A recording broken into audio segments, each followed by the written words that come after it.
Je me présente, Simon Sadier, mon nom.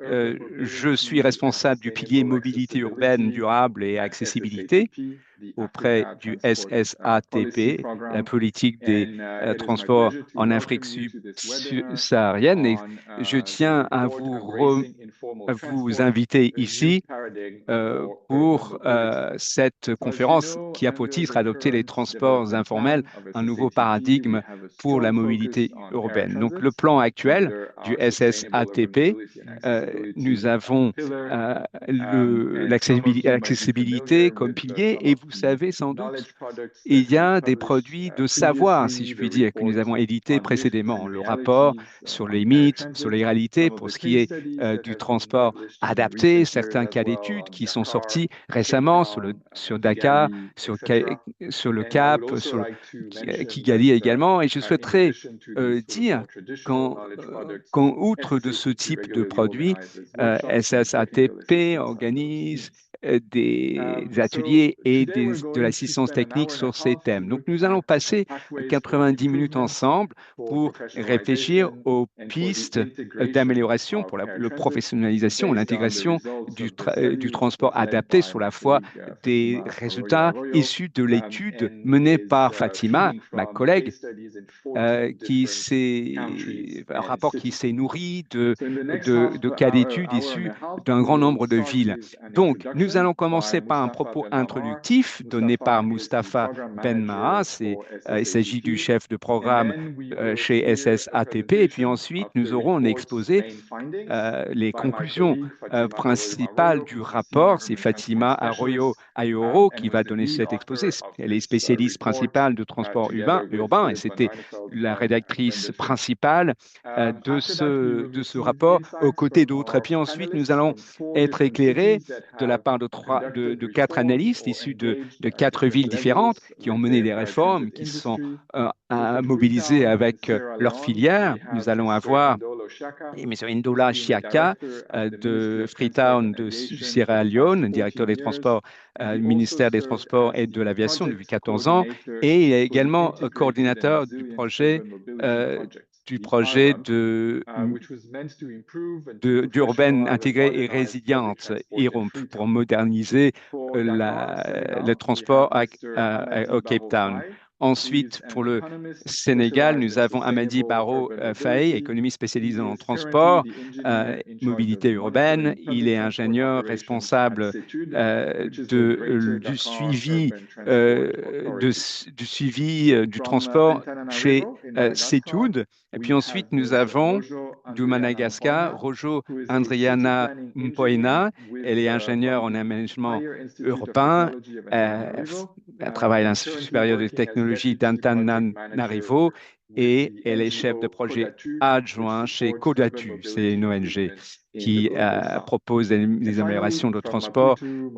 Et puis ensuite, du Mozambique, nous avons Afonso Ronda, qui est ingénieur spécialisé dans les transports, dans le ferroviaire, dans l'ingénierie, génie civil et travaille à l'Agence métropolitaine de transport de Maputo. Et comme il a été précisé par ma collègue, il y a de l'interprétation simultanée de proposer, cliquer sur le globe terrestre, je vais le dire en français. Simultanée, vous pouvez cliquer en bas de votre écran sur le symbole du globe et choisir le canal français. Alors, sans plus tarder, je vais passer la main à Mustapha, chef de projet, chef de programme SSATP. À vous, Mustapha. Merci, merci Simon. Bonjour à tout le monde. Je suis ravi de reprendre cette série de webinaires avec le SSATP. Un certain temps s'est écoulé depuis la dernière édition. Le transport adapté, c'est vraiment une question d'importance. Donc, quelques propos introductifs et quelques éléments de contexte. Vous n'êtes pas sans savoir, les villes africaines connaissent une croissance sans précédent. Et d'ici 2050, près de 900 millions de personnes vont devenir des urbains, des citadins. Alors, nous avons des systèmes de transport de masse, mais informels.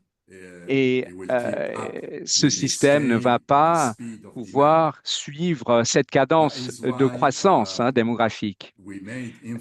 Dès lors, nous avons mené des travaux sur le transport adapté pour en faire la pièce maîtresse de notre démarche. Alors, ce type de transport, c'est la colonne vertébrale de la mobilité urbaine en Afrique. C'est les navettes pendulaires, c'est pour atteindre des zones un peu éloignées, c'est source de travail, source d'un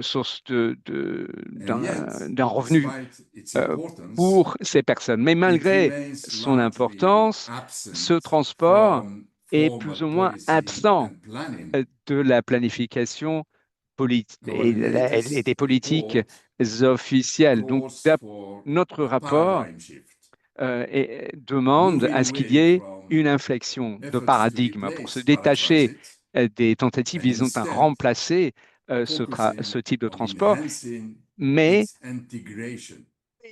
plutôt mettre l'accent sur son intégration. L'intégration de ce mode de transport pour l'intégrer à un système de transport public. Alors, c'est intéressant sur le plan des économies que nous pouvons en attendre, et c'est une stratégie qui peut être adaptée. Et cette démarche va peser s'il y a ou s'il n'y en a pas, d'ailleurs, un soutien public. Alors, je l'ai indiqué précédemment, améliorer ce type de transport, le paratransit en anglais, ça reste une pièce maîtresse au titre du pilier mobilité urbaine. Nous avons identifié un certain nombre de points d'entrée par lesquels nous pouvons intégrer davantage d'efficience et d'efficacité dans ce secteur, ainsi que l'a dit Simon. Nous venons d'éditer certains papiers en ce sens. Le premier, SADPP 4, ce papier portait sur comment améliorer la proposition de transport en milieu urbain. Nous avons aussi sorti un nombre de papiers pour documenter les expériences en matière de renouvellement de flotte. Et cette réunion va s'en saisir aujourd'hui, me semble-t-il. Et puis, nous avons, de par le passé, organisé un certain nombre d'ateliers pour placer ces conclusions dans un environnement de renforcement de capacité dans nos cursus en la matière. Donc, nous allons vous présenter un rapport qui se fonde sur les éléments de preuve, les éléments d'orientation menés dans certains nombres de villes, Cape Town, Bamako, Dakar, Freetown, Gaborone, à Kampala, à Kigali, à Lusaka, à Maputo, à Maseru, à Nairobi et à Nouakchott. Et vous allez pouvoir échanger vos différents points de vue sur la question de savoir comment nous pouvons intégrer ce type de démarche informelle à intégrer dans une stratégie de mobilité publique. Voilà, donc j'ai hâte de vous entendre et je vous souhaite une bonne réunion. Je reviendrai à la fin pour recueillir quelques éléments de conclusion avant d'apporter un mot de clôture. Merci, merci. Merci, Mustapha. Suite à cette présentation, nous allons passer directement au cœur du sujet. Concernant notre rapport, je vais demander à Fatima Arroyo de partager son exposé avec nous. Fatima, je vous cède la parole.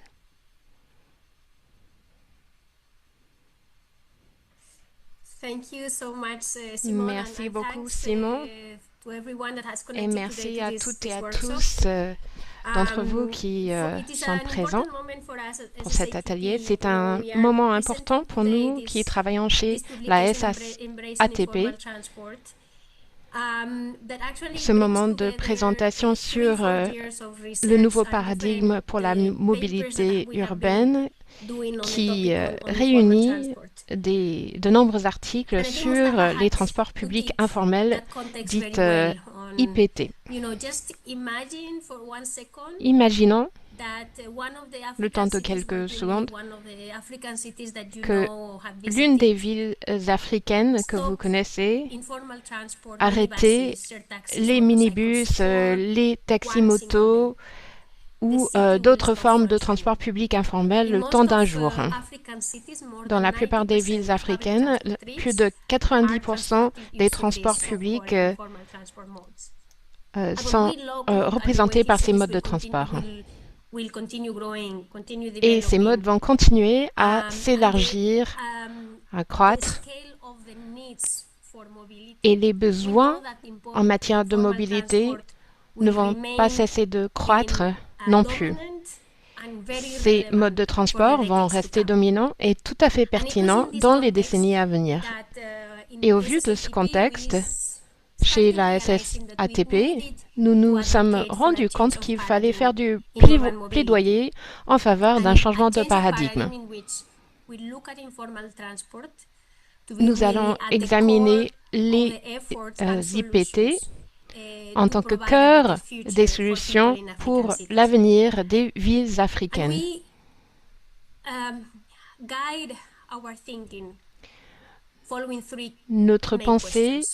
Nos pensées sont guidées par 3 questions.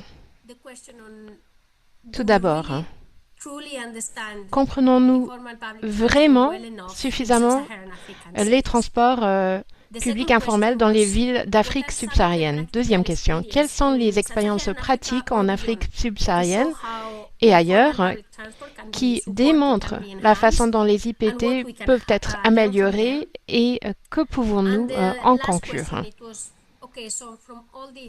Et dernière question, étant donné toutes ces connaissances, comment pouvons-nous, de façon réaliste et pratique, envisager la voie à suivre pour les villes africaines? Ces 3 questions qui nous guident ont façonné le rapport que nous présentons aujourd'hui. Je vais vous présenter quelques-unes des conclusions principales dans ma présentation, mais vous allez trouver bien plus de détails dans le rapport lui-même. Tout d'abord, concernant la compréhension des IPT. Nous nous sommes rendus compte, au vu des articles existants et des documents existants, qu'il n'existait que très peu d'informations disponibles sur le rôle véritable des IPT et du financement de cela. Dans certaines villes, il existe des exceptions. En Afrique du Sud, par exemple, les documents étaient très peu nombreux. Idem pour Nairobi. En fait, dans ces 2 endroits, la documentation a été assez ample, mais ailleurs, ce n'est pas le cas. Dans 14 villes, nous avons cherché à comprendre les transports publics informels, les IPT. Qu'est-ce que nous avons trouvé? Ces IPT jouent un rôle prééminent, surtout lorsqu'il s'agit de minibus. Les taxis collectifs sont d'actualité dans grand nombre des villes étudiées et les taxis-motos connaissent une forte croissance depuis les dernières décennies. Les modes formels sont présents dans de nombreuses villes, mais dans certaines villes, de grands efforts ont été réalisés pour améliorer les modes de transport public formels. Je pense notamment au Cap, à Dakar et à Nairobi, là où le service rapide par bus, le SRB, a été amélioré. Quelques-unes des conclusions que nous avons retenues maintenant. Nous nous sommes rendus compte que dans toutes ces villes, dans ces villes, il n'existait qu'une légère distinction entre les modes de transport formels et informels. La distinction n'était pas très claire. Qu'est-ce que nous avons constaté? Le degré d'informalité comprend 3 dimensions. L'informalité du service, l'informalité de l'autorité et l'informalité de l'organisation. À titre d'exemple, dans de nombreux cas, nous avons constaté que les opérateurs de minibus tombaient sous certaines autorités, c'est-à-dire que ces opérateurs possèdent une licence, mais leur façon de fournir les services est très informelle. Dans ces 14 villes, nous avons pu étudier le rôle des modes de transport informels. Concernant la deuxième question à propos de l'expérience pratique de ces modes de transport, nous nous sommes rendus compte du fait que il y a beau avoir de nombreux articles fournis par la Banque mondiale, par des universités locales ou par d'autres acteurs à propos des modes de transport informels tels que les IPT, mais il existe très peu de documents à propos des expériences pratiques en Afrique, c'est-à-dire à propos de l'amélioration de ces modes de transport informels. Lorsque nous nous penchons sur ces 14 villes que j'ai citées tout à l'heure, c'est-à-dire 14 pays, 5 de ces pays nous donnent des exemples très intéressants. Et nous avons identifié 5 leviers de réforme à partir de ces différents exemples. Ces leviers doivent être pensés ensemble afin d'identifier la meilleure façon de travailler dans ces secteurs. Il s'agit de la réglementation de l'organisation du secteur, du financement, des opérations et du soutien apporté à l'infrastructure et au système. Je vais énoncer quelques-uns des programmes très brièvement, mais vous allez voir bien plus de détails dans le rapport. Dans le cas du Sénégal, qui est parmi les plus connus, il y a 15 ans de cela, au début de ce programme, et encore une fois, il y a quelques années, lorsque nous avons fait une mise à jour, nous avons fait des constats très intéressants. Il existe un programme qui oblige la création de groupes d'intérêt économique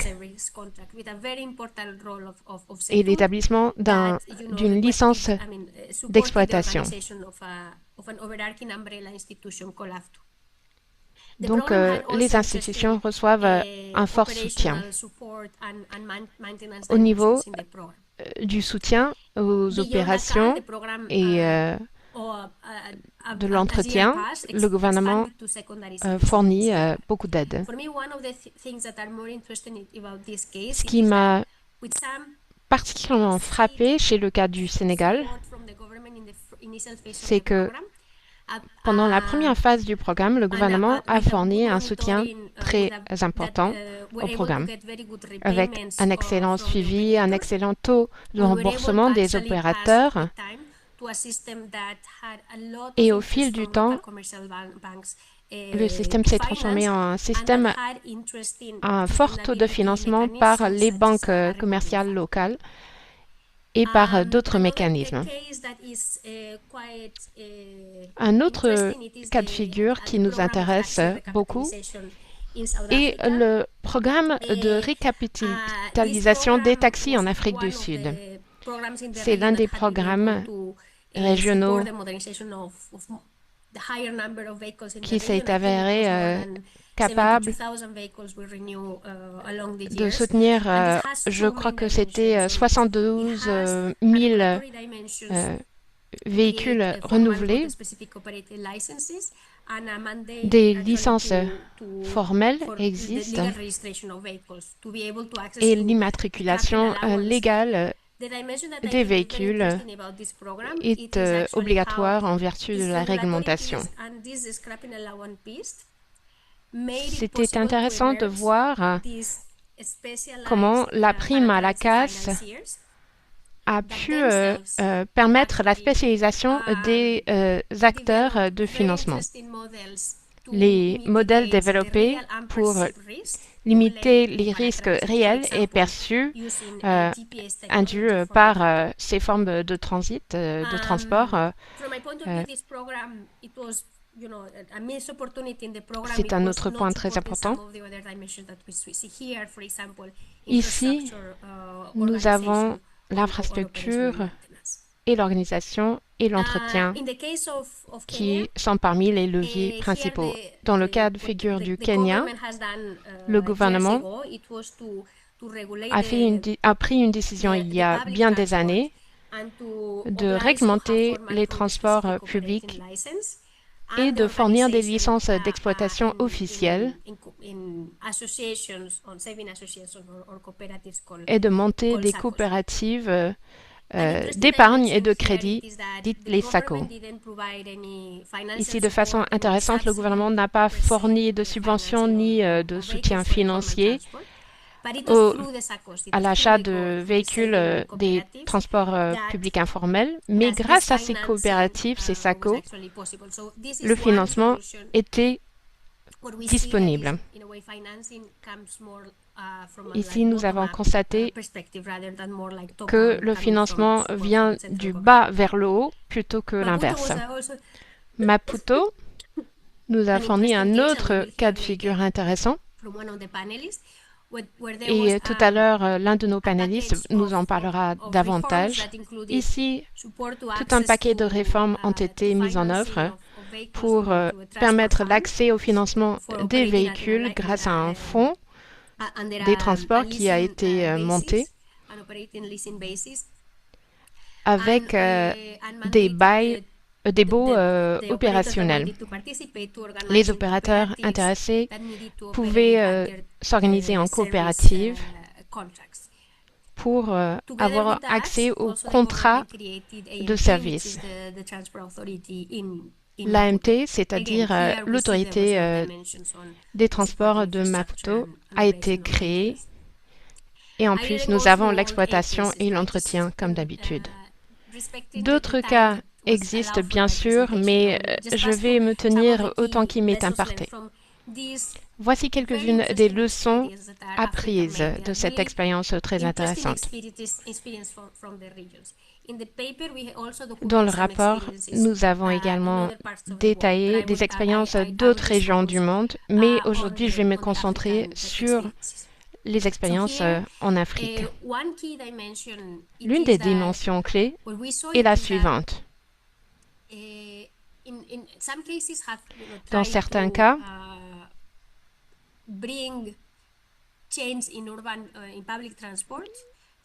les transports urbains se sont transformés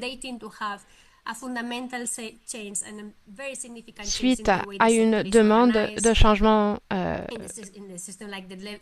global, et cela au niveau du niveau de service ou au niveau des contrats.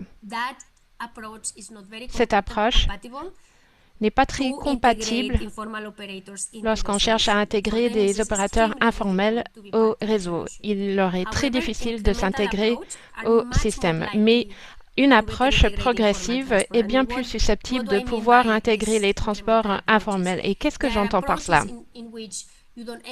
Alors, la démarche vous ne visez pas un changement fondamental pour ce qui est de l'organisation ou les dispositions contractuelles avec les exploitants. Non, mais vous allez faire des changements progressifs.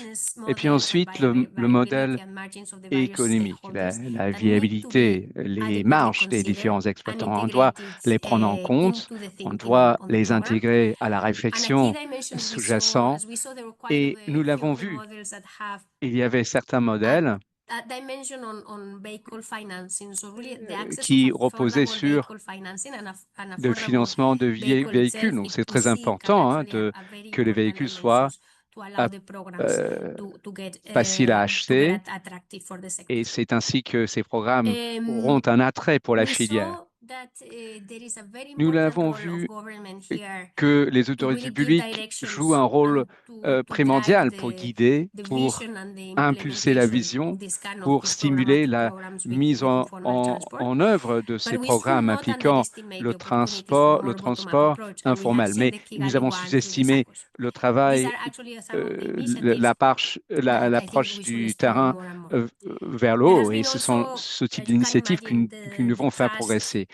La confiance, le dialogue, ce sont les éléments essentiels entre la puissance publique et les opérateurs informels pour créer des forums de dialogue. Ceci, me semble-t-il, a été lancé par plusieurs villes et c'est une démarche qui revêt une importance capitale. Et puis le dernier point, mais ce n'est pas le moindre, la nécessité de renforcer les capacités, non pas du côté nécessairement des autorités publiques, mais pour faire en sorte que la forme puisse advenir à travers des compétences professionnelles, renforcement des capacités pour les opérateurs, pour les facilitateurs. Donc, ce sont là des dimensions clés pour rendre ces réformes porteuses. Et puis, la dernière question, quelles sont les démarches pratiques dans ce cadre? Et nous y avons réfléchi et nous en proposons trois étapes comme chemin vers la réussite. D'abord, il convient de se doter d'un cap clair, préciser des résultats précis, définir le rôle de l'IPT dans la politique et la planification de nos transports urbains. Deuxième élément, ces réformes doivent être programmatiques pour renforcer l'IPT, puis ensuite passer d'une stratégie à des actions pratiques. Et nous avons lancé la création d'une boîte à outils, des leviers de réforme. J'y reviendrai d'ailleurs dans un instant. Donc le premier point, définir le rôle du transport informel.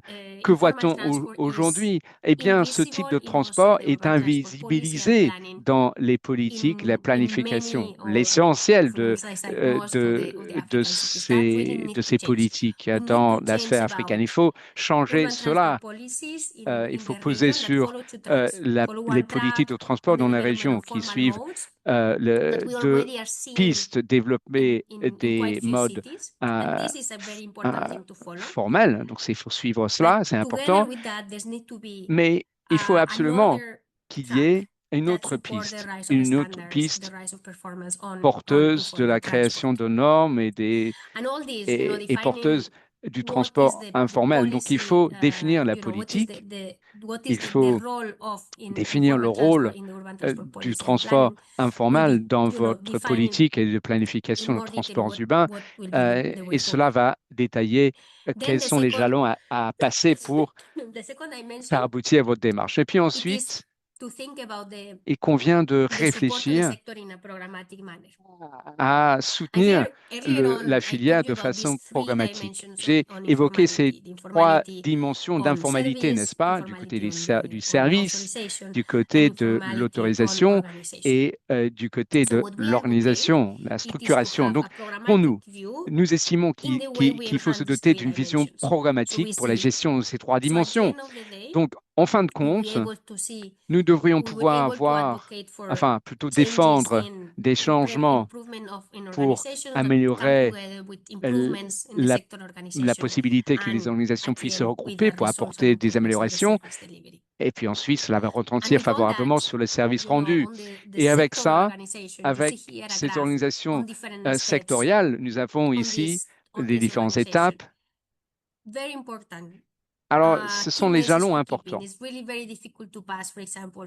C'est très important de passer du jalon 2 à des associations formelles qui travaillent de façon isolée pour ensuite sauter à l'étape 5, qui est le modèle abouti. Donc, il faut vraiment progresser pas à pas plutôt que de faire un saut quantitatif, là où il sera plus possible d'intégrer le travail, enfin le transport informel existant dans cette voie. Donc, que peut-on faire? Alors, nous avons développé ces leviers de réforme à travers ce document, les bus, les taxis, puis il y a aussi des mototaxis, et nous avons des boîtes à outils y afférentes. Et nous avons défini ces différents niveaux, la réglementation, la structuration des IPT, le financement des véhicules, les opérations de maintenance et le soutien à l'infrastructure et aux systèmes. Voici les différentes dimensions. Et quelles réformes est-ce que nous avons vues? Alors, ce papier, j'espère qu'à travers ce document, nous serons en mesure, avec le temps, grâce à votre expérience, nous allons pouvoir faire fructifier ce qui existe déjà sur le terrain. Donc, en guise de conclusion, premier point, et c'était notre point de départ, il existe un besoin de faire évoluer le paradigme de l'IPT dans les villes africaines. Nous voulons le meilleur pour ces villes et citoyens africains. Et le transport informel doit se situer au centre. Il y a des exemples déjà en existence en Afrique qui sont des sources d'inspiration pour un grand nombre de vos villes. Et puis ensuite, il y a cette boîte à outils de levier des réformes qui gagne en visibilité. Et c'est un effort conjoint pour nous tous pour étoffer cette boîte à outils au fil des années à venir. Ici, vous retrouverez le lien pour retrouver cette publication, Adopter les transports informels, un nouveau paradigme pour la mobilité urbaine, puis aussi le document pour les bus sénégalais. Et puis, évidemment, il y a d'autres éléments que vous trouverez à l'aide de ces liens. Merci de votre écoute et je vous repasse la main à Simon. Merci, Fatima. Un grand merci. Et l'heure est venue à présent d'écouter l'expérience des 4 membres de notre panel. Peut-être peut-on commencer avec la Sierra Leone. Et Indolo, est-ce que vous pouvez nous donner quelques éléments de contexte? Qu'est-ce qui s'est passé? Quels sont vos projets à Freetown? Vous disposez de 5 minutes. Je vais éteindre ma caméra à son allumage. Vous comprendrez que vous avez dépassé votre temps imparti. À vous, Indolo.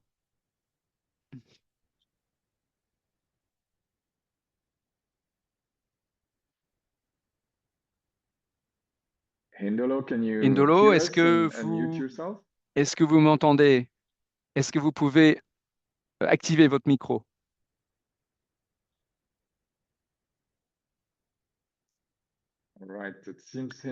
Bien, il semble qu'Indolo connaît quelques problèmes techniques. Ah non, je vois que vous activez votre micro. Est-ce que vous pouvez prendre la parole, s'il vous plaît? Oui, vous m'entendez? Oui, nous vous entendons, mais nous ne vous voyons pas pour l'instant. Si vous allumez votre vidéo, vous pourrez démarrer. Je vous présente mes excuses. J'ai quelques problèmes techniques.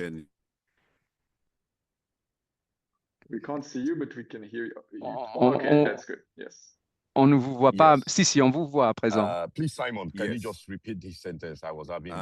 Excusez-moi, j'avais quelques problèmes. L'interprète signale qu'il y a un écho. Je vous demandais, est-ce que vous pouvez nous donner une vision de ce qui se passe en matière de mobilité urbaine à Freetown et le rôle joué par le transport informel ainsi que des réformes, ou que sais-je, que vous avez lancées? Merci. Merci Fatima de votre exposé de grande qualité. De mon côté, je tiens à remercier SATP de me donner la possibilité de vous présenter notre vécu ici à Freetown. Alors, en matière de mobilité urbaine, nous en sommes sans doute au seuil de grandes réformes à opérer ici à Freetown. Il y a deux démarches. Il y a le transit de masse structuré, formel, d'un côté, mais comme il a été dit par tout le monde, il y a un fossé, une fossé de demande. Et le transport formel de masse ne peut pas y répondre. En revanche, c'est la réalité de nos villes. La majorité des déplacements s'inscrit dans le créneau du transport informel. Nous l'avons répété. Donc, nous avons une proposition formelle à Freetown, des bus à grande capacité notamment, qui cheminent le long de deux artères principales, mais nous avons aussi des minibus, des kékès, et puis ensuite nous avons des deux roues qui font partie de l'écosystème de transport en Sierra Leone. En matière de cadre réglementaire, bien entendu, tous ces modes sont bel et bien enregistrés. Chaque pilote doit disposer d'un permis et ils sont structurés par leur filière. Ils ont des syndicats, tant régionaux que nationaux, et ces acteurs vont s'engager dans un cadre formel, on va dire. Alors, dans notre pays, qu'envisage-t-on? Nous voulons structurer tout ça pour qu'il y ait des sociétés viables pour attirer des financements bancaires. C'est clé. Et ces dialogues sont en cours et nous sommes en passe de préparer un deuxième tour de stratégie et de plan d'investissement qui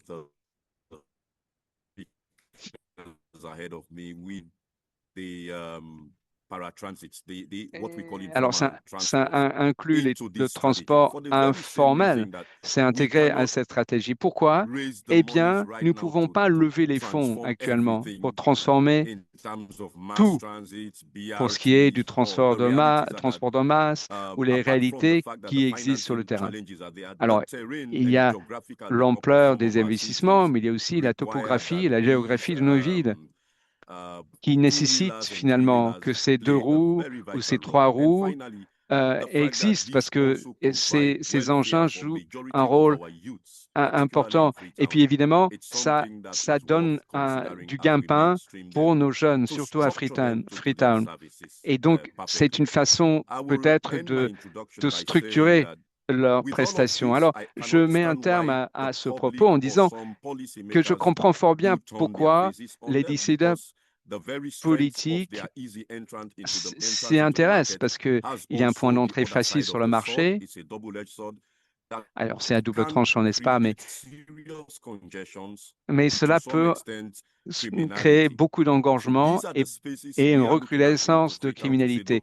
Bon, on ne va pas jeter le bébé avec l'eau du bain, évidemment. Il y a des problèmes organisationnels ou un chaos, certes, mais ça ne veut pas dire que ce transport informel ne propose pas quelque chose de très intéressant. C'est l'équilibre que nous voulons adopter et trouver ici dans ma ville. Voilà, je mets un terme à mon propos ici. Je repasse la main à Simon.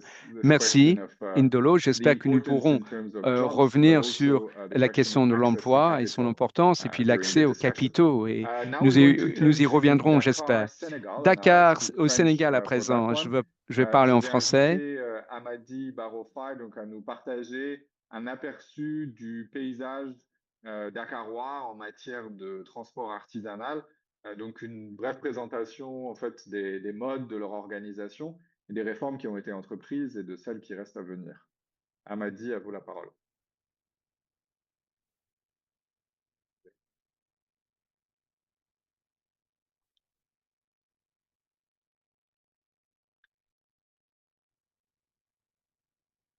Amadi, est-ce que vous pouvez allumer votre micro?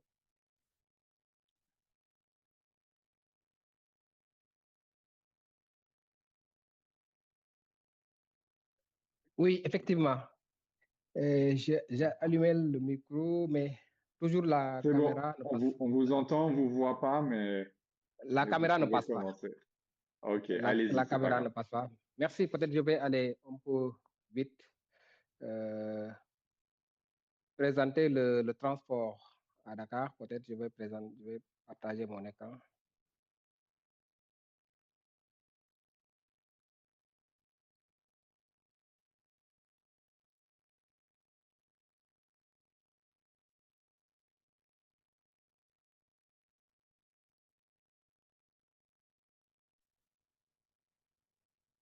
On ne voit pas votre écran, mais peut-être que vous pouvez faire, sinon sans les slides, juste en quelques minutes comme ça. L'idée, c'est vraiment d'introduire la ville, son contexte et les réformes.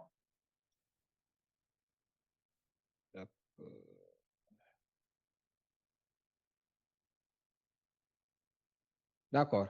Le contexte dakarois, peut-être comme la plupart des grandes villes d'Afrique subsaharienne, c'est un contexte où il y a simultanément l'offre de transport formel et l'offre de transport informel.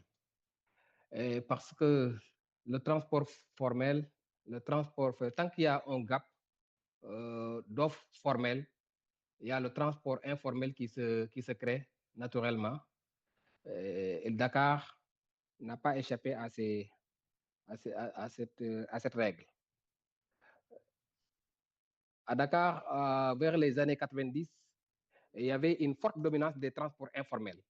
95% du secteur de transport public, transport collectif, était dominé par les transports informels ou le transport artisanal. Et après cette cul-là, ce constat, l'État du Sénégal a pris des résolutions et des réformes pour aller directement vers la modernisation, la professionnalisation de ce type de transport, en les intégrant comme partie intégrante du transport, de l'offre de transport à Dakar, en essayant de les formaliser. Donc, l'écosystème est formé par ce qu'on appelle les carapis, les diaganyai, il y a les taxis collectifs qui exercent à Dakar. Il y a encore, cela a été fait du fait que le contexte, c'est le contexte qui le justifie. Il y avait une urbanisation galopante, une rapide croissance de la population et de ce fait, la demande de transport a fortement augmenté et donc l'offre formelle ne pouvait plus supporter les besoins de déplacement de la population. Et donc, ça a engendré des enjeux majeurs de mobilité et dans le système de transport. Et si je pense, les objectifs de ce webinaire, la présentation des key clés, le dialogue qu'ils doivent avoir entre les opérateurs formels et l'État en termes de considération, en termes d'intégration. Les expertises du CETUD. Dans ce cas, suite à ces réformes-là, le CETUD est né avec une loi d'orientation des transports, la création du CETUD pour organiser et réguler l'offre de transport en fonction de la demande. Donc, dans ce cas, le CETUD après a été créé par loi pour prendre en tant qu'autorité organisatrice pour représenter en quelque sorte le cadre de concertation des acteurs. Donc, de cela, il y a des programmes de modernisation et de professionnalisation des acteurs du secteur artisanal. D'où la naissance du réseau AFTU, qui regroupe actuellement plus de 1500 opérateurs de transport qui étaient informels, qu'on cherche actuellement à formaliser à travers un réseau appelé AFTU, avec plus de 2500 véhicules qu'ils exploitent sur des lignes d'une façon régulière avec des tarifs homologués et des lignes qui sont été déterminées par le CETUD. Mais il y a des défis. Jusqu'à présent, il y avait des défis et il y avait l'autre segment des transports par taxi collectif qu'on a essayé d'organiser encore à travers un réseau qu'on appelle réseau de transport de proximité dans la banlieue de Dakar. Donc, sur ça, il y a les alignements du CETUD sur ces missions.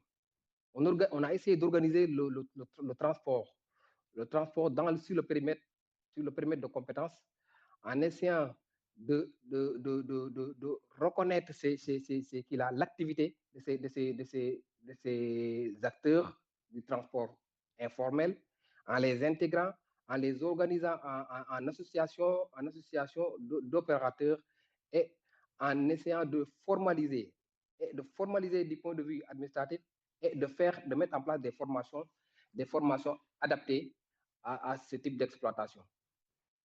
Donc, ces principaux défis, il y a encore, on a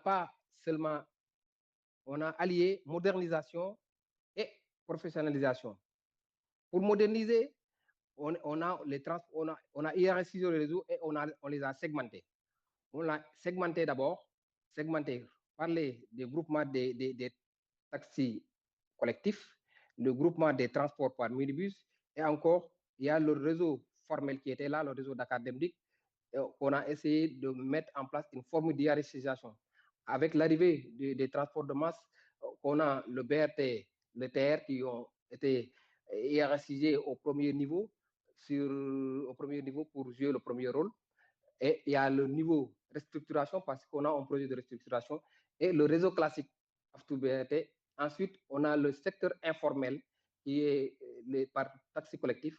On a mis un réseau de taxis de banlieue ou de transport de proximité pour assurer le dernier kilomètre. De ce qui-là, on a essayé de mettre en place des cadres de concertation. Donc, ces gens-là du secteur informel ont besoin d'être structurés, valorisés et d'être inclus dans l'écosystème du transport. Dans cela, on parle de 4 mots: la formalisation, la conformité, la professionnalisation et la valorisation. So, on a essayé de jouer sur ceci-là, essayer de prendre tous ces 4 mots pour les intégrer d'une façon progressive et pour qu'à long terme, que ça soit une activité durable. C'est une vision qui intègre une combinaison entre les infrastructures, une régulation efficace et de l'innovation sur le transport. Et donc, il y aura une intégration nette sur ces différents réseaux hiérarchisés, le TER, le BRT, les lignes de rabattement, les réseaux AFTU et les réseaux de taxis de proximité, où il y aura une intégration tarifaire basée sur des normes internationales. Le rôle du CETUD dans ce cas, donc, c'est de coordonner les projets multimodaux, encourager la concurrence, une concurrence saine, la coopération entre les acteurs privés comme publics, entre les acteurs privés et publics.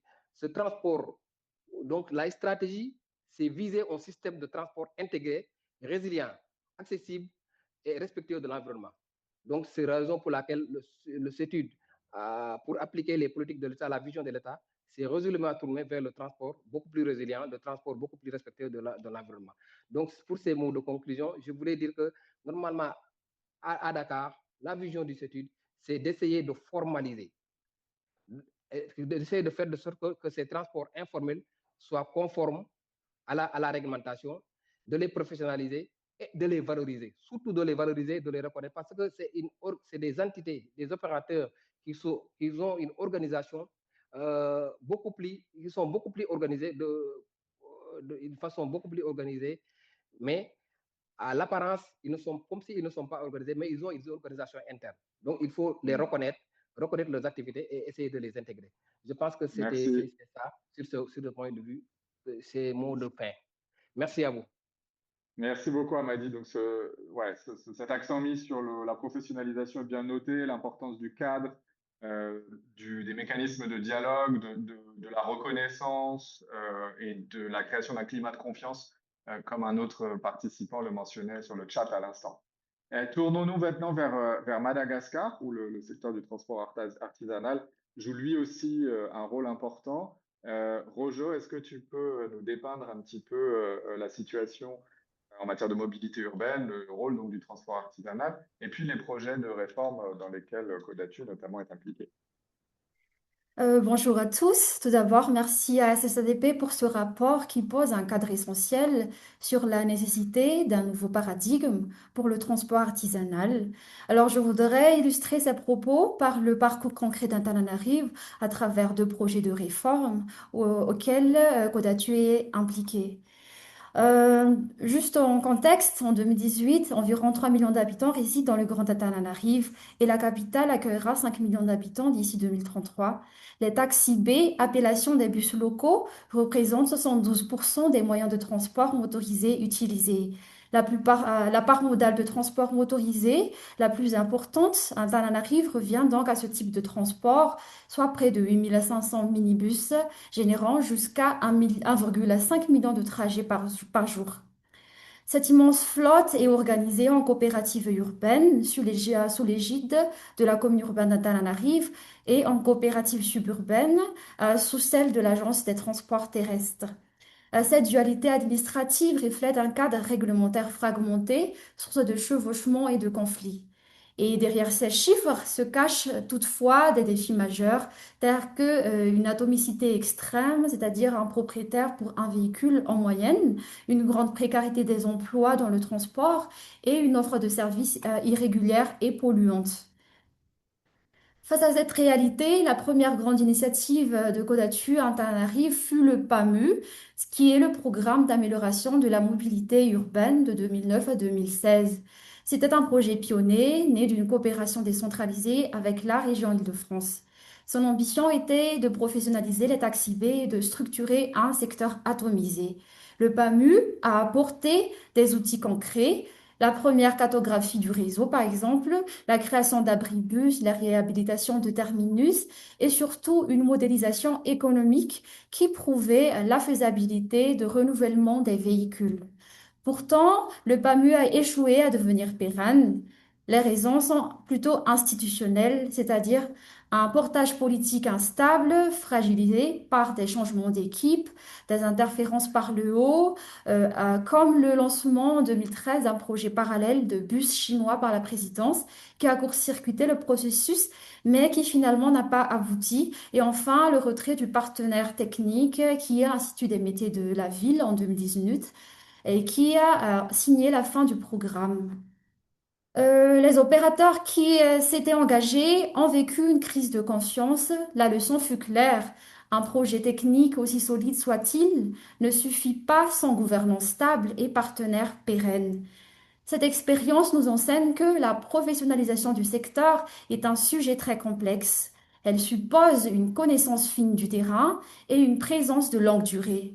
En effet, une vision purement technique et financière, sans ancrage local et sans compréhension des enjeux d'acteurs, est vouée à l'échec. C'est sur ces bases que le projet de modernisation des taxis B du Grand Antananarive, dénommé Zujaftarach, a été lancé en 2023. Zujaftarach qui signifie ligne modèle ou ligne de référence. Ce projet, porté par l'État à travers le ministère des Transports et de la Météorologie et le ministère de l'Aménagement du Territoire, avec l'appui financier de l'AFT et l'assistance technique de Kodatu, s'appuie explicitement sur les acquis du PAMU, mais en corrigeant ses faiblesses structurelles. Ainsi, l'objectif de Zujaftarach est triple: d'améliorer radicalement le service aux usagers, réduire la pollution et la sécurité routière et améliorer les conditions de travail des chauffeurs et receveurs. Le projet concrétise d'abord par une ligne démonstrative sur la Rocade Rive, une infrastructure récente, encore exploitée par aucune ligne de bus. Et cette ligne testera des bus plus capacitaires de 40 places qui seront plus confortables et moins polluants, une billetterie digitale pour sécuriser les recettes, un cahier des charges strict pour la régularité et une innovation opérationnelle clé comme le coupe-fil au carrefour pour garantir la rapidité et fiabilité. Mais Zujaftarach va plus loin. Il intègre une approche systémique pour éviter les écueils du passé, c'est-à-dire un outil de concertation, compte d'exploitation, co-construit avec les transporteurs et les autorités pour bâtir un modèle économique fiable et partagé, un accompagnement vers une nouvelle structure juridique, comme des groupements solidaires de type GIE, SARL, pour mutualiser les risques et accéder au financement bancaire. Et un volet social fort comme l'accompagnement du futur exploitant de la ligne, renforcement de capacité des autorités, la salarisation du personnel et la féminisation des métiers du transport. Euh, les conditions semblent aujourd'hui réunies à Antananarive grâce au travail de fond avec les acteurs locaux, mais chaque étape est délicate. Cela nous rappelle la lourde responsabilité des pouvoirs publics, car trop souvent le maintien d'un transport artisanal dégradé découle d'un manque de vision coordonnée et d'une absence de volonté politique claire, d'où l'importance absolue du volet gouvernance dans tout projet de professionnalisation et de modernisation. Et d'ailleurs, dans ce contexte, le partenariat technico-financier AFT-Kodatu constitue un exemple de collaboration solide et fertile. Et la différence principale avec l'ancien modèle de l'IMV, surtout que c'est dans la pérennité, l'approche multi-levier et l'ancrage stratégique.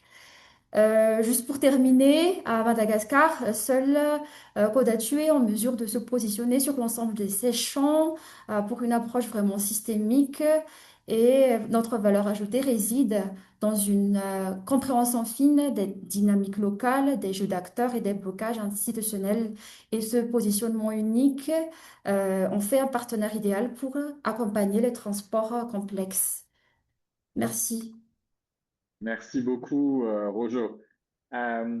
I will go back to English for our fourth Alors, city, which is je Maputo, Mozambique. repasse I en will anglais pour ask le Mozambique. Afonso Ronda to Et provide Alfonso us with a Ronda, brief est-ce que je peux lui presentation demander of de nous the faire un bref situation exposé de la in situation Maputo in à terms of Maputo paratransit, pour ce passenger qui est reforms. du Over to you, paratransit et les Afonso. réformes existantes et à venir? C'est à vous.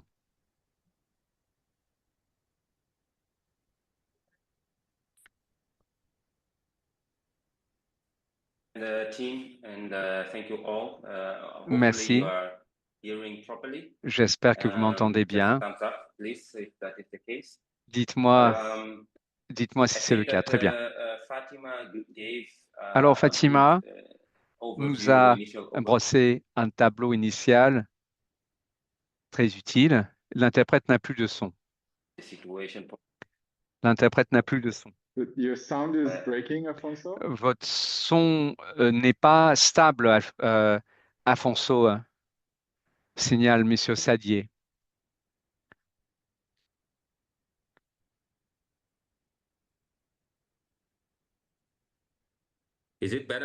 Est-ce que c'est mieux ainsi? Yes.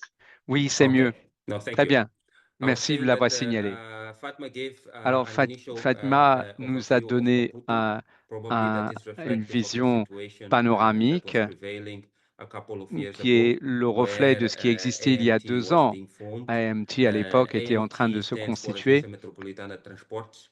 Alors, It AMT, is an institution c'est une that deals autorité with public qui transport gère within the le Maputo public metropolitan area. transport dans In terms of la our zone general environment, there's a number of métropolitaine. Alors, issues. pour ce As qui a est de new notre environnement, il entity, y a plusieurs problématiques. Il y a une nouvelle obviously entité comes into an et environment with une nouvelle existing entité arrive and multiple avec stakeholders. des protagonistes déjà en place, I'll try une to touch multiplicité in d'acteurs. Donc, je vais all of the tenter aspects in terms of de characterization, parler but de obviously ces différents focusing aspects more on pour the centrer informal mon public propos transport. sur le transport Most informel. of the public transport in Bien, Maputo l'essentiel is provided by the informal des sector, propositions de particularly what we transport call the à shoppers. Maputo The passe shoppers par are des 15-seater chapèches. Alors, c'est un véhicule, minibuses des minibus that de 15 constitute the places majority qui constituent la majorité of the public transport de here. In l'offre terms of modal publique de share, transport. they are in excess of 85% of On en a 85%. Hein. Cela pèse pour services that are being 85% provided. de la proposition de transport sur place. So based on that Alors, situation, eu with the égard new à cette AMT situation, that was formed l'AMT a été some years ago, constituée, voici in the quelques late années, 2010s, en fin there was a 2010 need à peu to près. Il y avait also un besoin à l'époque review de repenser le décret constitutif de l'AMT, et ce, pour poser un cadre réglementaire dans ce contexte métropolitain. Cette zone métropolitaine est constituée de municipalités d'un côté et de quartiers de l'autre, de districts. Alors, chacune de ces entités administratives était dotée de compétences en matière de transport. Donc, il fallait poser un cadre réglementaire qui se conjuguait avec un décret AMT révisé, et celui-ci est sorti cette année.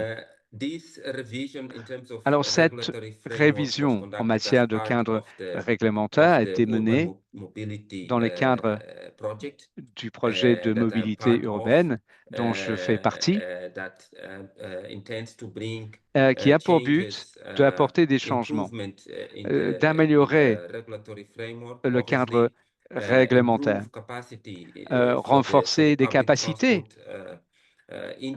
pour ce qui est de la filière des transports, apporter davantage de professionnalisation dans le secteur informel, mais mobiliser des solutions pour avoir un système de transport public amélioré à travers ce système, n'est-ce pas, de l'ART. Donc, pour permettre à celui-ci d'aller de l'avant, il fallait certaines mesures du côté informel, et donc ce projet a développé quelque chose qui se résume ainsi.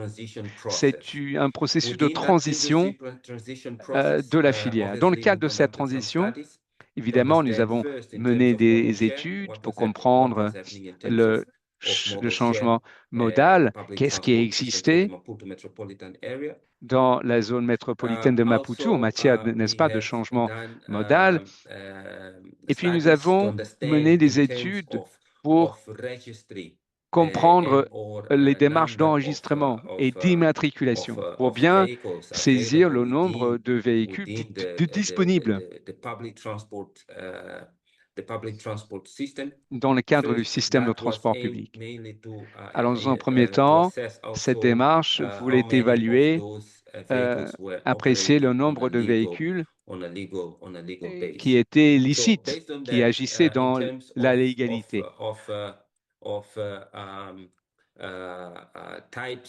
Donc, il y avait ce type de véhicules. Nous avons donc ces Sharpers qui sont des minibus de 15 places. Et nous avons des minibus, nous avons des 3 roues, nous avons des My-Love qui sont au fond des camions, des bus. Ce n'est pas illégal, hein? Ce n'est pas un système de transport légal, mais va dans les endroits carencés par une proposition publique de transport. Nous avons un nouveau phénomène, c'est le droit. C'est aussi des véhicules qui sont illégaux, mais qui empruntent certains itinéraires. Et nous sommes à présent en train de voir l'apparition d'un nouveau proposition de transport, des mototaxis, qui sont tout aussi illégales.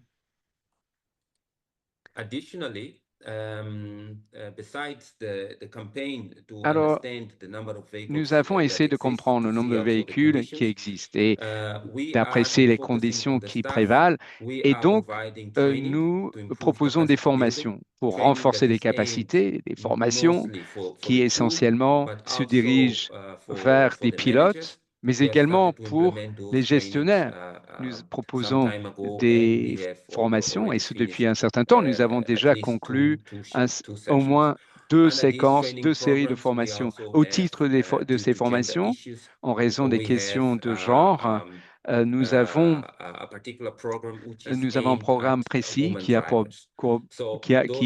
se centre sur des pilotes féminines. Voilà, voici un certain nombre d'initiatives dans le cadre de ce projet pour s'adresser au secteur informel informal public transport sector. en Thank you, matière Simon. de transport public. Merci, Thank you so Simon. much, Alfonso. Merci à vous, And so Alfonso. now that we have Bien. sort of painted the background Maintenant que nous picture avons of le Air tableau, Transit in the quelques four éléments cities, I'll go back contextuels, to each of you with a specific je vais question. solliciter tout un I'll chacun ask you to be avec une brief. We question do want précise. to Soyez keep some time concis for parce que nous voulons nous questions réserver from un the peu de temps audience. We have a number on pour the avoir chat. une Please keep séquence them coming, and our questions-réponses. colleagues will try Alimenter le to chat de respond vos to some questions of et nos them collègues vont while tenter the d'y répondre conversation is going on the tout au stream. long de nos But for now, échanges à let me go l'écran. back Mais to you, en attendant, Indolo, je and ask reviens you, vers vous, in Indolo. Freetown, you recently À launched a Freetown, formal vous bus avez service, lancé which I think you were récemment une mentioning proposition earlier. de bus. Can you tell us Euh, how and Vous l'avez whether dit, that's been a mais catalyst est-ce for que passengers cela improvement? a And amélioré le also, how système you du integrate the two transport systems? informel et transport adapté? Est-ce que vous Thank pouvez you intégrer le very formel much, et Simon, l'informel and to all the à presenters. l'informel? Merci à vous, Simon, et Yes, merci à indeed, tous les we intervenants. completed Oui, pour the répondre à votre formal question, nous transport avons pu achever Waka Fine bus. ce démarche The autour de ce key bus integration there with the paratransit et started first l'intégration with avec the le fact that secteur the informel ownership of the very a formal commencé transport par ceci. sector is the unions of these Il faut so-called vraiment informal transport. So we have the drivers gérer les unions, syndicats the union avec, for the two-wheelers, the union for the three-wheelers, pour les 2 roues, pour all les came together 3 roues to du own secteur shares in the informel formal transport et ils se sont rassemblés sector pour and avoir formal des transport bus participations service. financières That is dans one. cette Number proposition two, publique we formelle. C'est established la the première National démarche. Deuxièmement, Transport nous avons constitué, Policy nous avons Body, créé Australian Public Transport Authority. l'autorité Now, we publique are en matière de transport. strongly Elle est engaging constituée dès à these présent et unions to serve as nous first and échangeons last mile avec to ces supply the syndicats corridor. pour That is a second compléter integration la that the proposition, le reform dernier is kilomètre, working à with. travers ces We are acteurs. Et also c'est la proposition qui stepped sera up to, menée as I d'ailleurs said cette earlier in semaine. my Nous, comme je introduction, l'ai to say that indiqué précédemment, because of the vehicle en types, raison because of the des différents chaos, that is types why de many véhicules, en people raison tend du to want to chaos, turn their faces c'est on pour them, ça irrespective of the services.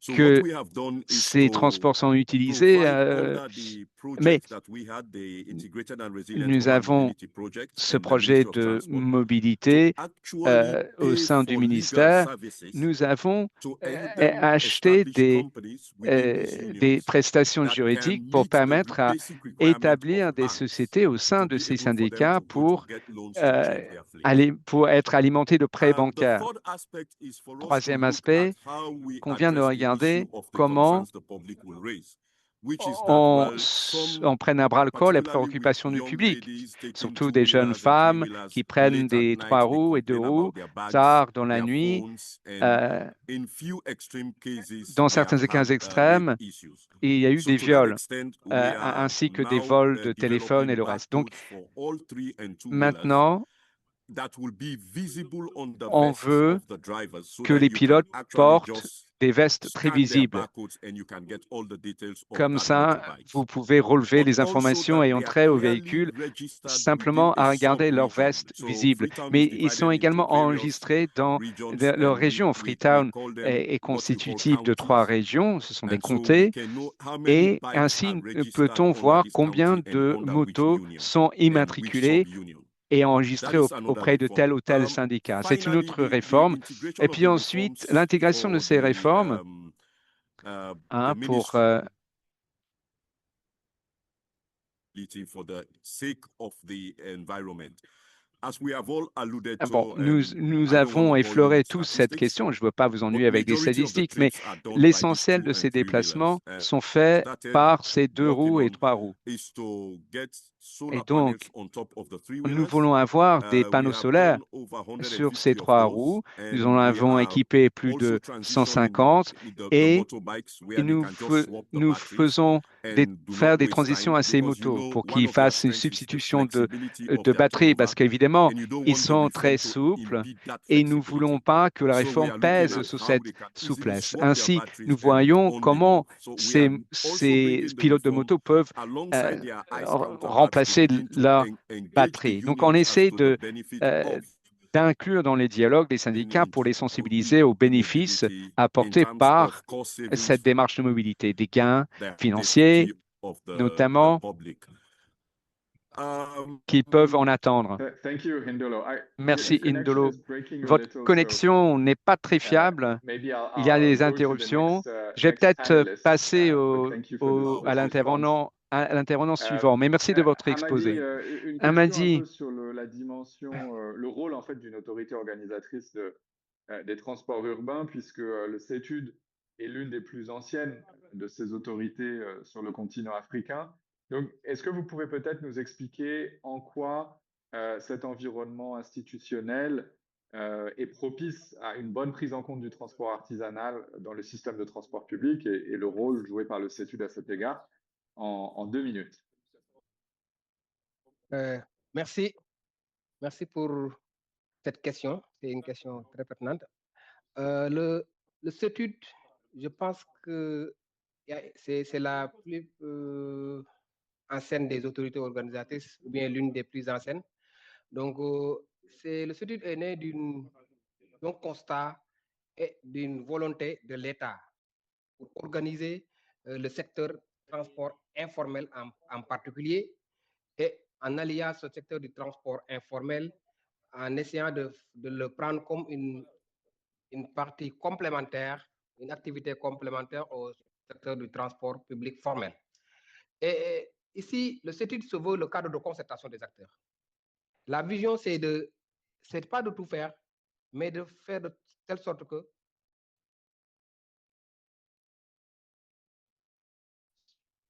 la vision, c'est pas de tout faire, mais faire de telle sorte que tout se passe bien.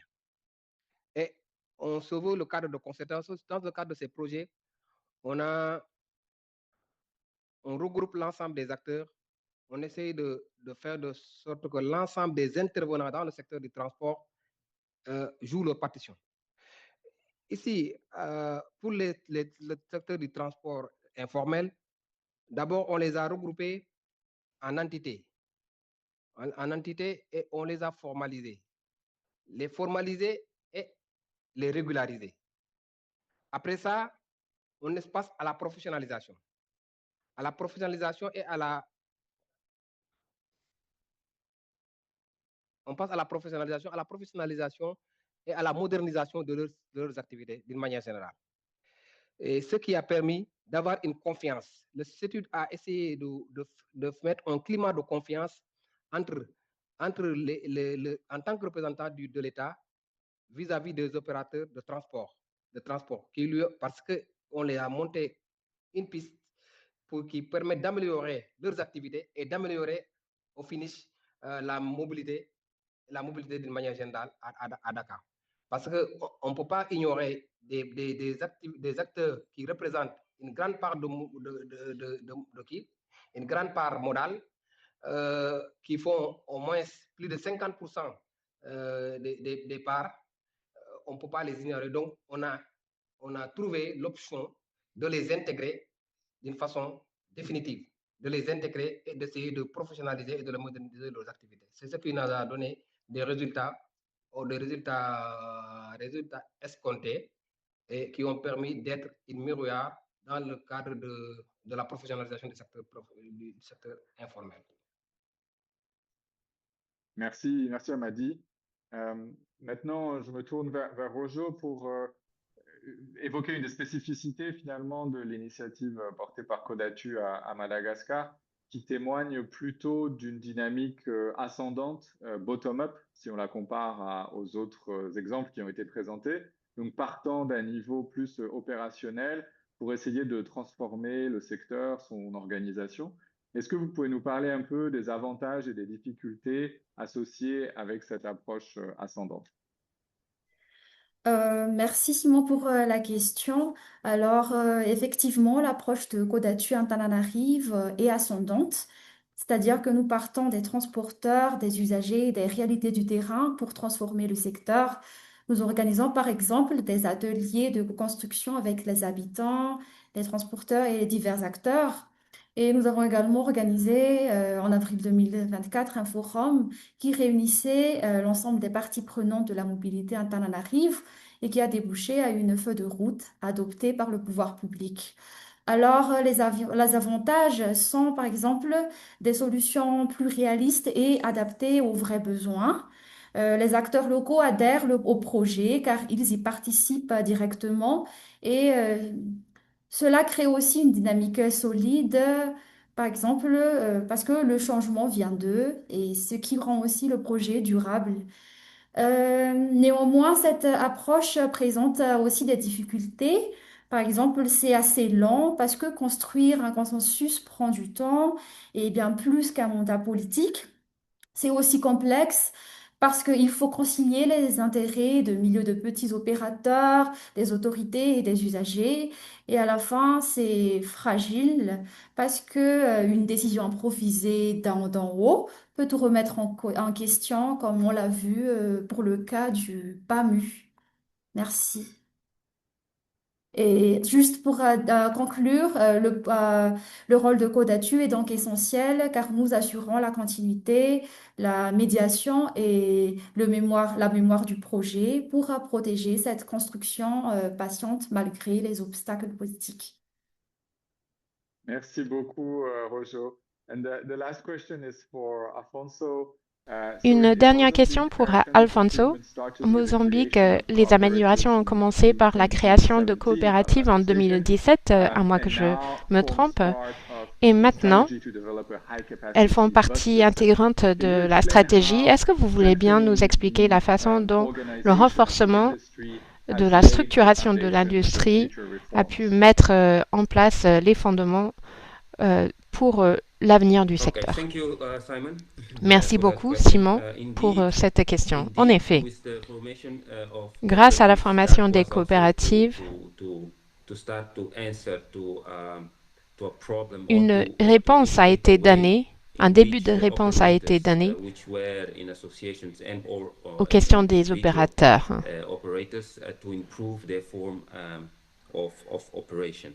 Leurs opérations en sont améliorées.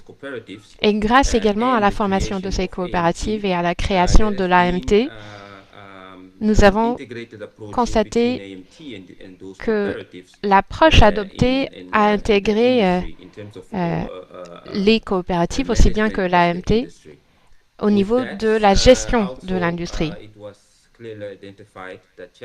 Nous avons clairement identifié les défis auxquels le secteur des transports fait face, qui nécessitent un soutien accru. Et cela a servi de base pour la création de ce projet sur la mobilité urbaine.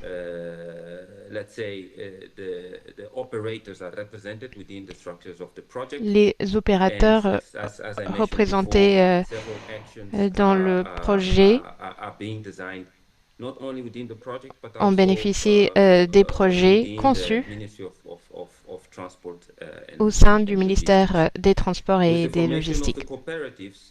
Grâce à la formation des coopératives, et lorsque nous nous penchons sur l'avenir, nous constatons qu'il sera important pour la viabilité financière de passer à l'étape suivante, à savoir la création d'entreprises d'exploitation de véhicules. Nous travaillons main dans la main avec les opérateurs pour effectuer un suivi des opérations et les coopératives y participent encore. Et les associations aussi. Il nous faut changer de paradigme en ce qui concerne les transports en commun. Avec la réglementation, l'amélioration du système et des processus, de nombreuses questions sont soulevées pour nous mener à des réformes qui nous permettront d'avoir une industrie efficace et intéressante qui incite les opérateurs à fournir les services aux utilisateurs. Merci beaucoup, Alfonso. Il nous reste quelques minutes de plus pour prendre des questions du public. Si vous souhaitez alimenter le chat de vos questions, n'hésitez pas. Je les partagerai avec nos présentateurs. Nous avons commencé avec quelques minutes de retard, donc nous allons peut-être déborder de quelques minutes pour commencer. Certaines des questions que nous avons reçues portent sur les exemples d'incitation à la restructuration pour améliorer le service, la sécurité et d'autres aspects encore dans des zones désignées, zones d'opération désignées. Peut-être que l'un de nos intervenants souhaiterait y répondre. Je vais vous poser plusieurs questions à la fois. Une autre question a été posée à propos du renforcement des capacités. Est-ce qu'il existe des projets en place pour intégrer le changement de paradigme au niveau du paratransit dans la boîte à outils? Et ensuite, une question pour vous tous a été posée à propos des relations entre les propriétaires de véhicules et les opérateurs. C'est une question centrale aux efforts de changer la façon dont l'industrie procède. Peut-être que nous pouvons prendre des réponses à ces trois questions. Si certains d'entre vous souhaiteraient y répondre, Fatima ou bien les intervenants, levez la main si vous souhaitez y répondre. Je voulais juste vous préciser une chose à propos des incitations. Ce que nous avons constaté dans ces programmes d'amélioration du transport, souvent il existe des incitations ainsi qu'un soutien à l'organisation et au secteur. Une réglementation est également nécessaire pour poser certaines règles. Et j'ai vu une question à ce propos également, c'est-à-dire à propos de la réglementation qui se concentre sur la sécurité et sur l'équilibre entre l'offre et la demande.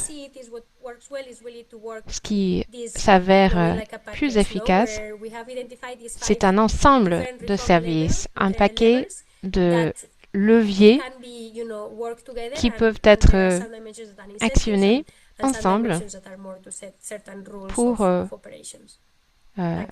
avoir plus d'impact sur certaines dimensions des opérations. Merci Fatima. Je pense que Indolo souhaiterait prendre la parole. Indolo, je vous donne la parole. Merci Simon. Très rapidement. En ce qui concerne le renforcement des capacités, ce que nous avons fait jusqu'ici, c'est de structurer les syndicats pour leur permettre d'accéder au financement auprès des banques. Nous avons structuré leur flotte et formé leurs chauffeurs. Nous avons renforcé les capacités en termes de redevabilité vis-à-vis des membres des associations et des syndicats. Et nous avons également travaillé sur le zonage.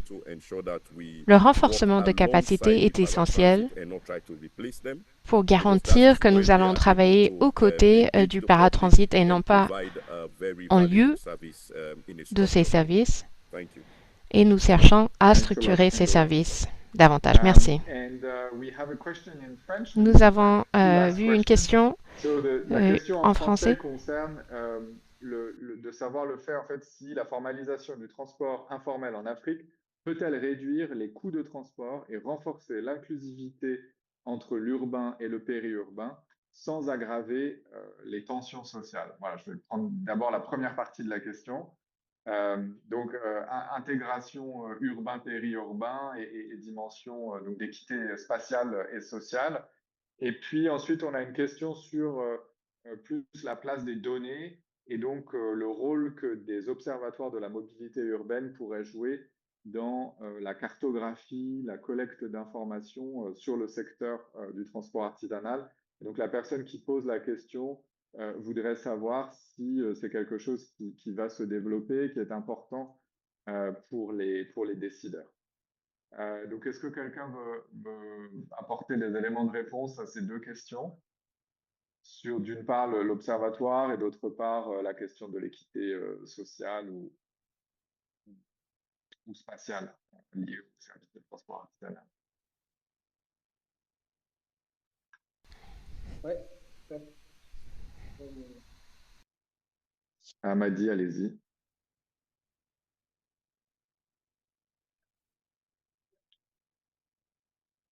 Je vais démarrer par la question de l'observatoire. Je pense que c'est nécessaire d'avoir de la data, de la donnée pour au moins améliorer l'activité de ces transporteurs. Sans la donnée, on ne peut pas bien faire les choses ou bien les organiser et les régulariser. Au démarrage, pour démarrer les projets, l'Institut a fait une cartographie des acteurs. Essayer de les cartographier, de faire une cartographie, de faire un recensement. Si on identifie les cibles, on pourra agir d'une façon directe. On les identifie et on développe des approches pour les intégrer, pour les moderniser dans le secteur d'activité.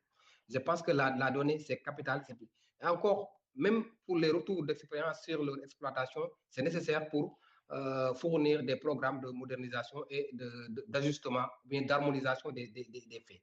Si, ici, aux études, on a on numérise l'ensemble du réseau. Les réseaux de transport formels comme informels ont été numérisés et on a identifié les acteurs et la géolocalisation même de leurs activités, leur périmètre. Et sur cette base, c'est la base de ces études, on exploite les documents et les livrables pour essayer d'avoir des leviers d'action pour améliorer définitivement la mobilité et professionnaliser ces acteurs. Concernant le côté de la démocratisation ou bien la décentralisation de l'activité, intégrer l'urbain et le périurbain, nous, on a fait une hiérarchisation du réseau. Sur les grands axes, on a développé le transport de masse récemment avec le TER et le BRT. Et sur certains axes principaux, on a développé on est en projet de restructuration qui va jouer en principe le rabattement entre le TER et le BRT. Et le troisième niveau, il y a le réseau classique qui était là, qu'on a réorganisé, qu'on a restructuré pour et en bas de ce troisième mode, il y a le quatrième mode qui essaie de jouer les taxis collectifs, qui étaient des taxis informels, qu'on a essayé de professionnaliser en s'appuyant sur le matériel et en les incitant à mieux s'organiser et à exploiter autrement de façon régulière. De ce fait, on a essayé de jouer sur la géographie, sur le périmètre, sur les acteurs d'activité, et on a allié ça à des systèmes, surtout sur des systèmes. On a essayé d'utiliser les systèmes parce que sans ces systèmes, sans la numérisation, on ne pourra pas réussir grand-chose. Merci Amadi. On va prendre deux dernières questions avant de clôturer. I'll switch back to English. Je repasse en anglais. We have a question in the chat about, Une question dans le the chat. process to usher reforms and how Comment do you faire achieve advenir les this réformes smooth et comment transformation? So we know opérer the une paratransit industry can be quite transition volatile, that if sans reforms are not volatilité. carefully Alors, considered, ce they créneau can est assez trigger a volatile. lot Si des réformes ne sont pas bien pensées, cela peut susciter un retour du bâton et l'abandon des réformes, eu égard à l'opposition qui est mobilisée. Alors, comment opérer des réformes pour que cela passe bien, pour que tout se déploie sans confrontation? C'est la première question. Et puis, peut-être la dernière question avant de clôturer, on l'a retrouvée dans le chat également, une question sur le rôle des systèmes de paiement. Je vais reprendre la question, mais peut-être la question est celle-ci. Quelle est l'importance de paiement sans numéraires ou des systèmes de billetterie numérique. Est-ce que c'est un prérequis? Est-ce qu'on peut aller de l'avant sans?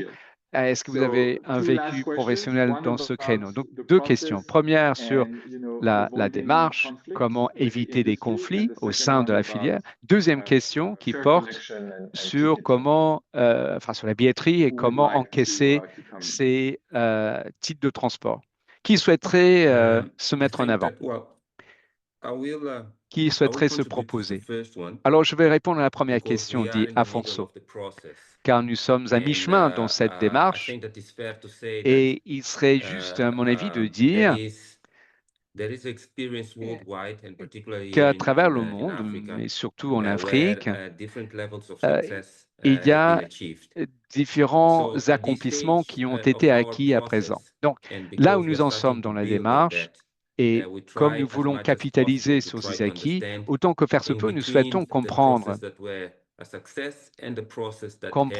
ce qui marche et ce qui a eu des problèmes pour essayer de recueillir un retour sur l'expérience. Alors, d'après nos attentes, là où la filière ou les coopératives qui sont fournisseurs de prestations, quand ces acteurs peuvent se mettre en position de confrontation ou d'opposition, je cherche mes mots. Quand il y a des problèmes de mise en œuvre d'un système efficient de transport, pour l'instant, nous n'avons pas de tel vécu. Le processus a été lancé en 2017, c'est à l'œuvre.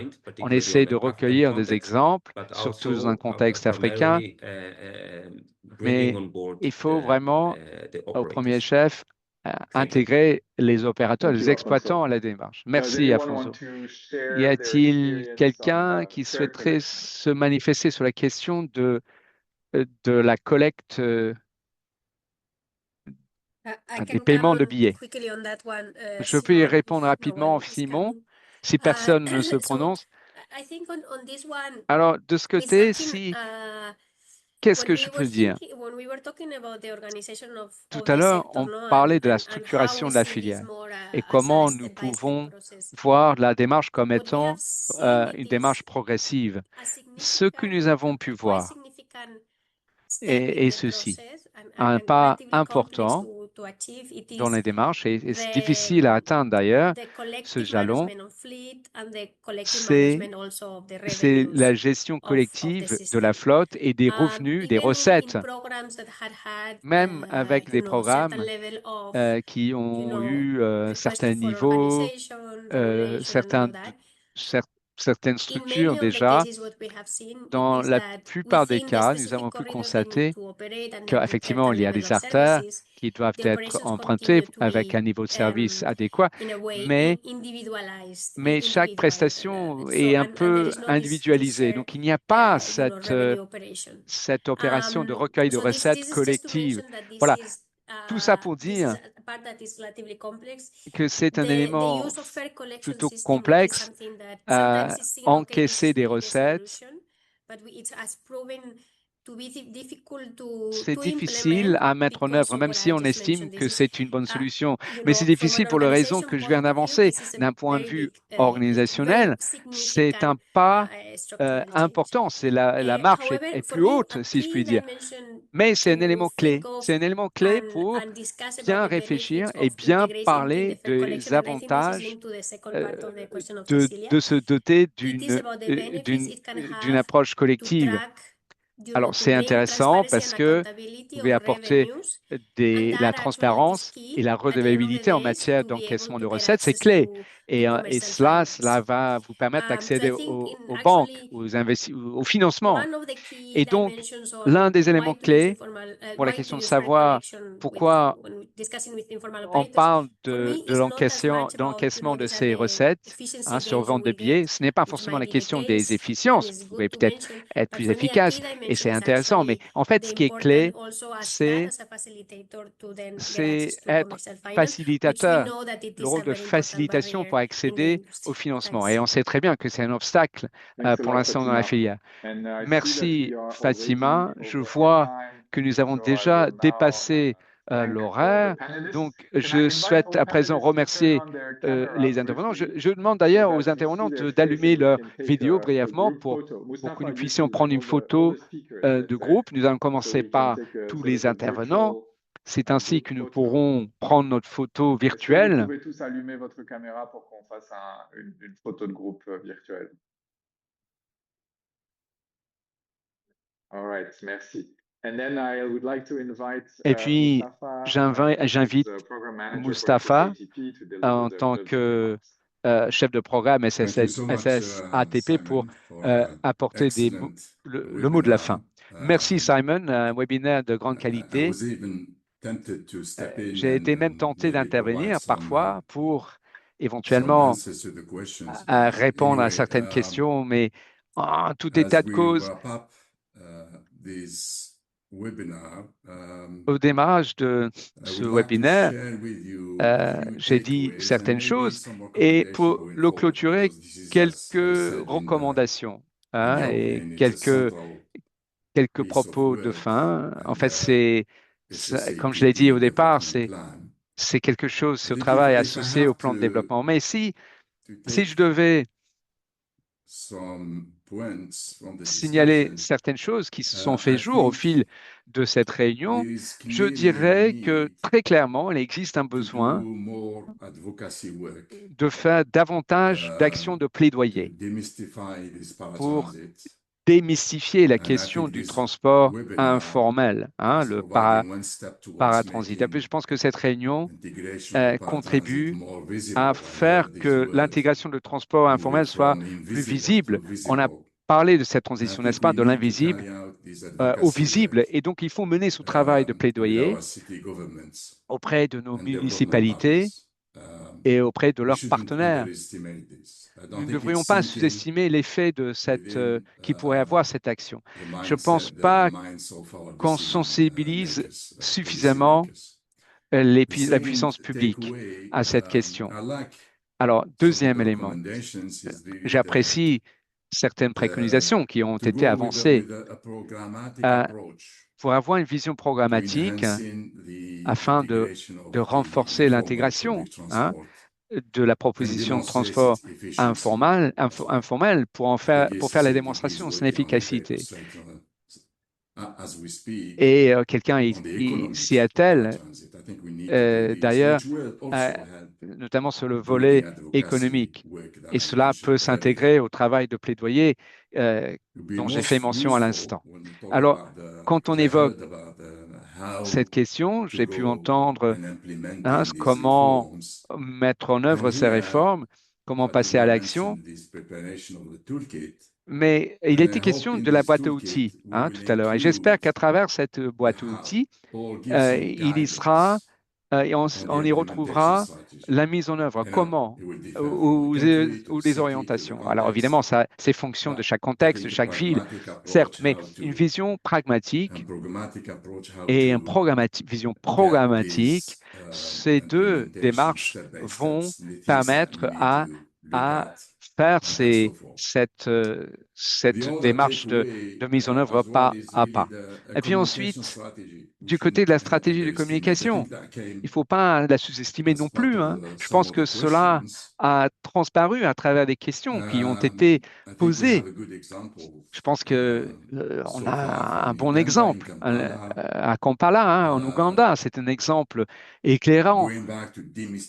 Ça revient à la question de comment démystifier le transport informel, les passerelles de communication que nous pouvons jeter. Et les parties prenantes en matière de transport informel a été signalé par un mandat qui nous a rejoint la semaine dernière d'ailleurs. Et d'après ce que j'ai entendu, ils font beaucoup de progrès. Donc, en fait, là, il propose une plateforme, un forum de dialogue entre, d'un côté, le secteur du transport informel et de l'autre, l'administration publique, ce qui n'existe pas d'ailleurs dans un grand nombre de villes. Et je pense que c'est important de se doter de ce type de plateforme d'échange. Et je pense que c'est vrai aussi pour pour Dakar.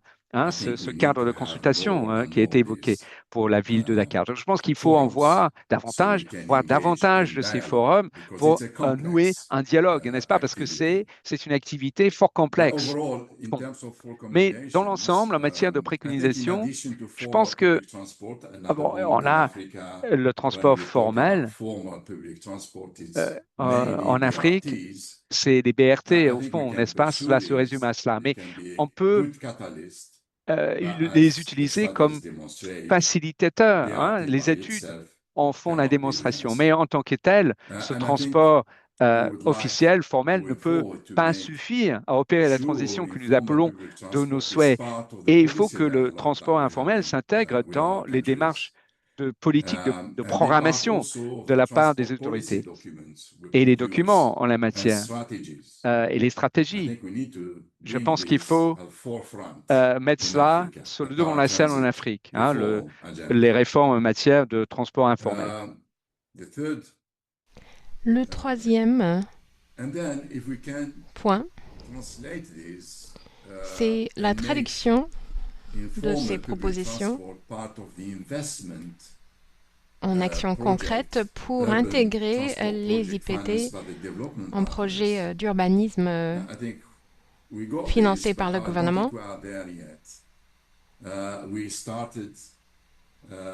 Nous avons commencé par le renouvellement de la flotte. C'est l'une des composantes de ces projets. Il faut aller de l'avant avec ces initiatives. Pourquoi pas créer des voies consacrées aux IPT? Pourquoi ne pas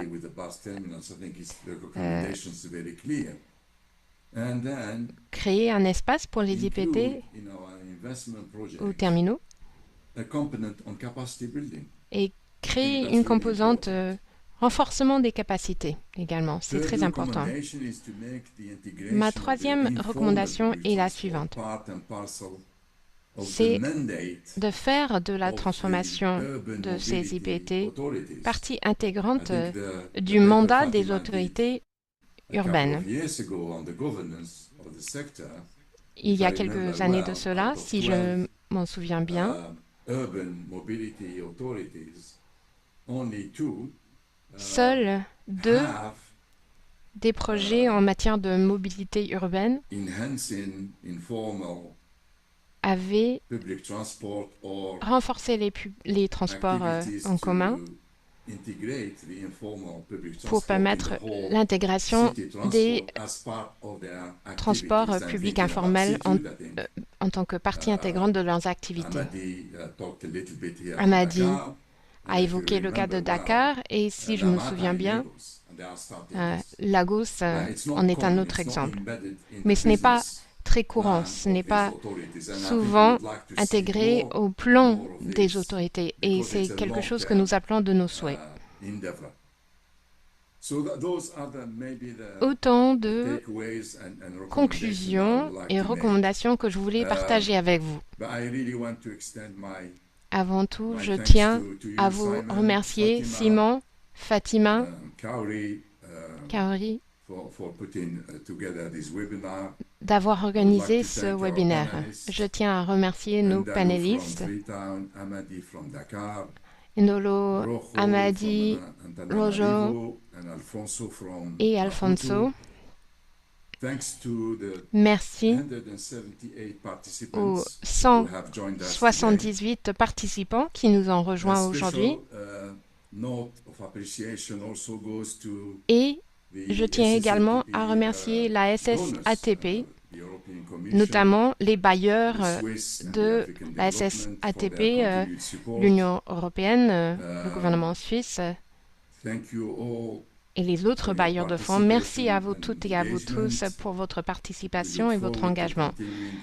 J'ai hâte de poursuivre ces échanges et de travailler avec vous pour créer des systèmes de transport urbain intégrés et inclusifs partout en Afrique. Merci beaucoup. Merci Mustapha. Et sur ce, je vais conclure ce webinaire. Gardons le contact. Inscrivez-vous pour recevoir, abonnez-vous à notre newsletter pour recevoir des annonces de futurs webinaires. Passez une excellente journée. Au revoir.